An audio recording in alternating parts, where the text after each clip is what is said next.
نفسیات کے مطابق نرم دل لوگ دھوکہ کھاتے ہیں کیونکہ وہ جلد دوسرے لوگوں پر بھروسہ کر لیتے ہیں۔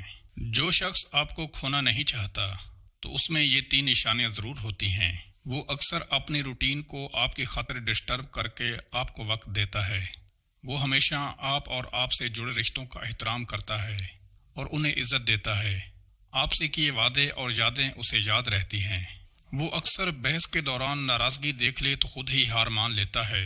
وہ جب بھی مستقبل کے کسی پلان کا ذکر کرتا ہے تو آپ بھی اس میں ضرور موجود ہوتے ہیں۔ اگر کسی انسان کو پیار اور فکر کرنے والا لائف پارٹنر مل جائے تو وہ انسان اپنے سابقہ محبوب اور رشتے کو بھول جاتا ہے۔ اگر آپ کسی انسان کو اپنے ذہن سے نہیں نکال پا رہے تو اس کا مطلب ہے آپ بھی اس شخص کے ذہن میں موجود ہیں۔ اگر تمہارا ذہنی سکون کوئی شخص ہے تو تم لا علاج ہو۔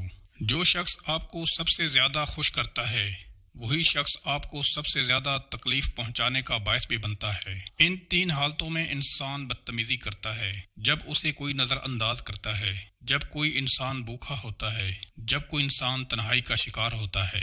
مرد عورتوں کی نسبت زیادہ دھوکہ دیتے ہیں۔ ہمیشہ 4 دیواری میں رہنے والی لڑکیوں کے عشق سے ڈرو۔ انہوں نے دنیا نہیں دیکھی ہوتی۔ وہ جسے چاہتی ہیں اسے بے انتہا چاہتی ہیں کیونکہ وہی ان کی دنیا ہوتی ہے۔ اگر کوئی لمبے عرصے تک پریشان، دکھی یا اداس رہتا ہے تو وہ خوش رہنا بھول جاتا ہے۔ رات کو سونے سے پہلے آپ کا دماغ جس کے بارے میں زیادہ سوچ رہا ہوتا ہے وہ شخص یا تو آپ کے غم کا سبب ہوتا ہے یا خوشی کا۔ آپ کسی ایسے شخص سے نفرت نہیں کر سکتے جس سے آپ نے کبھی محبت کی ہو۔ صرف نئی محبت ہی اس کی جگہ لے سکتی ہے۔ ٹوٹے ہوئے دل کو ٹھیک کرنے کے لیے آپ کی نئی محبت ماضی کی محبت سے شدید ہونی چاہیے۔ آپ کا دل کبھی بھی ماضی کے لیے دھڑکنا بند نہیں کرے گا۔ اگر کوئی شخص آپ کو صرف فرصت میں یاد کرتا ہے تو اس کو چھوڑ دیں کیونکہ آپ تنہا ضرور ہو سکتے ہیں مگر فضول نہیں۔ جو لوگ جتنی زیادہ شدت سے پیار یا فکر کرتے ہیں اتنی ہی شدت سے نفرت یا نظر انداز بھی کر سکتے ہیں۔